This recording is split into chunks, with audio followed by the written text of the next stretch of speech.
Welcome to Candid Treasures with me, Dr. Victoria Sarvati. I am still continuing my series on Tu B'Shvat, and so we're going to go with that schedule for the next few weeks on this series and learn a whole lot more about what this holiday is all about. This is the New Year of the Trees, so we're going to start out the New Year of the Trees healthy. This is what our purpose is. This is what I've always done every year around this time of year, being that it's not only the New Year of the Trees, but it's the New Year of the seeds that are in the ground, the miraculous seeds that God has put a code into, this DNA that has everything it needs to grow into a tree or a bush that produces fruit, a plant that produces some type of vegetable, the agriculture that produces wheat. These seeds are miraculous. So much information in a tiny, tiny space, and it has life that is just ongoing and forever, because seeds they build a legacy of generations and generations to come. So we're very excited about the New Year of the Seeds, and we're going to be discussing a little bit more about how this relates to our health and what we normally do to reset our bodies after the holidays, and of course all the horrible things that we've been eating all season long. This the idea of the seeds or the species, the 7 species that are connected to Tu B'Shvat, comes from Deuteronomy 8:8. It says, God has given them, Israel, a land of wheat and barley, vines, fig trees, pomegranates, olive oil, and date honey. So even in spite of frequent droughts and sporadic rainfall, sometimes no rainfall, sandy soil and arid conditions, this little piece of land in the Middle East grows abundantly. It's like the breadbasket of the Middle East. And agriculture is just flourishing there, and plants and trees are just producing out of this tiny little area called Israel. Why? It's because God has a blessing on the land. He actually says in a promise in Leviticus 26:4, I will send you rain in due season at the right time, and the ground will yield its crops and trees their fruit. So God is promising that He will cause the rain to cause the seeds to sprout and produce, and that these seeds will yield a crop, an abundant crop. And it's a promise. He spoke it, and we know that whatever God speaks into existence, it can't not be. It has to be, because His word is valid and true, and it does not come back void. So those plants are going to grow, and they're going to be abundant, and they are going to provide a lot of food throughout the world, even right there from little Israel. On February 5th this year, just in a couple of weeks, we're going to start the new year off, the New Year of Trees off, Tu B'Shvat, with recalibrating ourselves with a healthy diet. And we are combining the keto method, this is what we've done every year, with the Tu B'Shvat Seder. Now I've got a sample of the Tu B'Shvat Seder. I'm going to read it to you, but when you come on February 5th, we'll be passing these out, and you'll have a day or so to get your Seder plates ready, because what the idea is for you to only eat 50 net carbs a day. And we're going to do that by creating the Tu B'Shvat Seder plate for 4 days. After 4 days, you will go into ketosis by eating only 50 net carbs per day.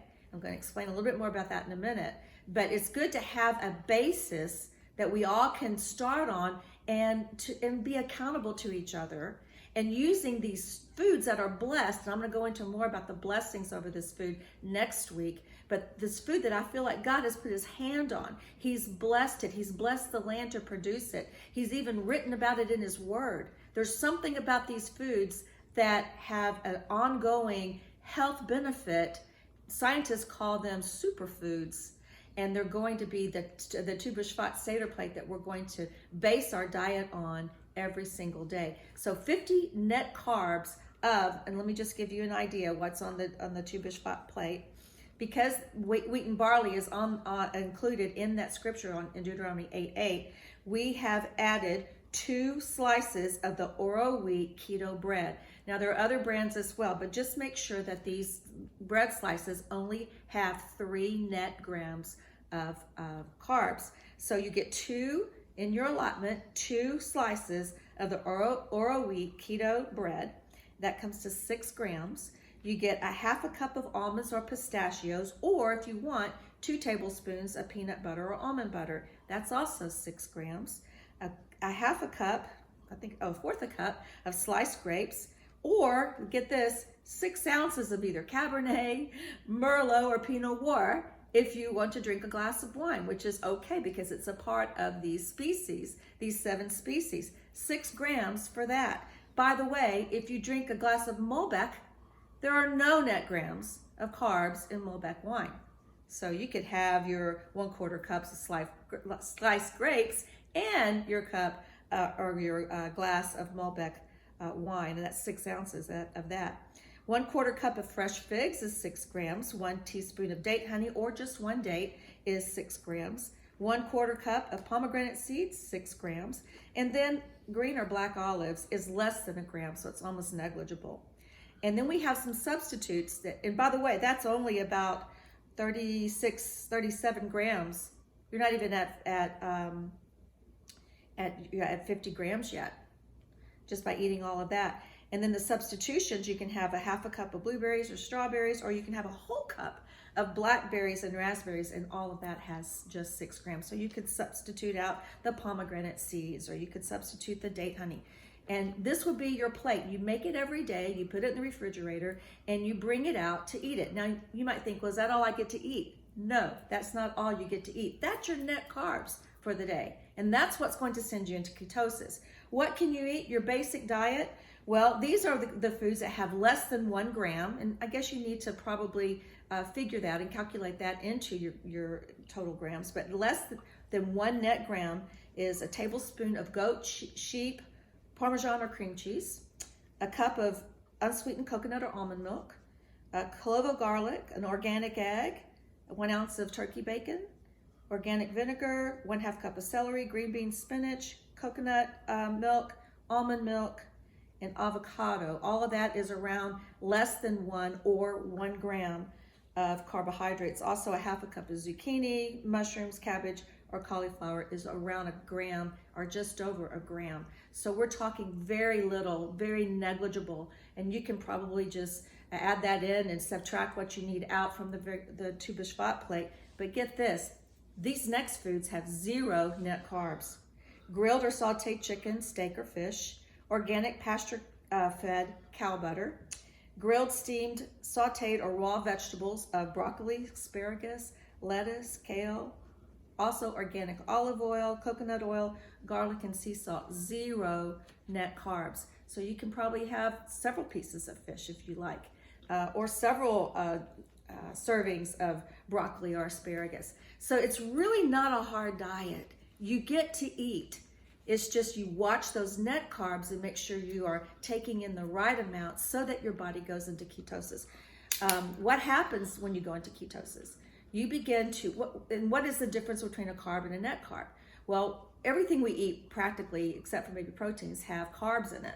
And some of the carbs we cannot eat because they're fibrous, like potatoes and rice, and some of the other fibrous, like pumpkin and things like squashes. We can have some squashes, but we need to be careful on those. But these types of food are too high in carbs, and those are a no-no on the keto diet. So what happens is the sugar, our bodies immediately convert to energy the carbs that we take into our body. All right, it's immediate turning into energy. Is what I'm using right now are the carbs that I've taken in today. Okay, so but fiber is something that goes right through your body.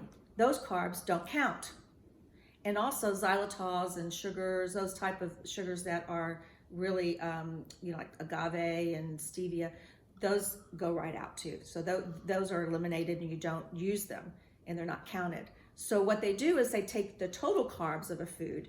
subtract out the fiber and the xylitol, and what's left is the net. And that net carb is what you use to have energy. So what happens whenever you're only getting 50 grams of net carbs?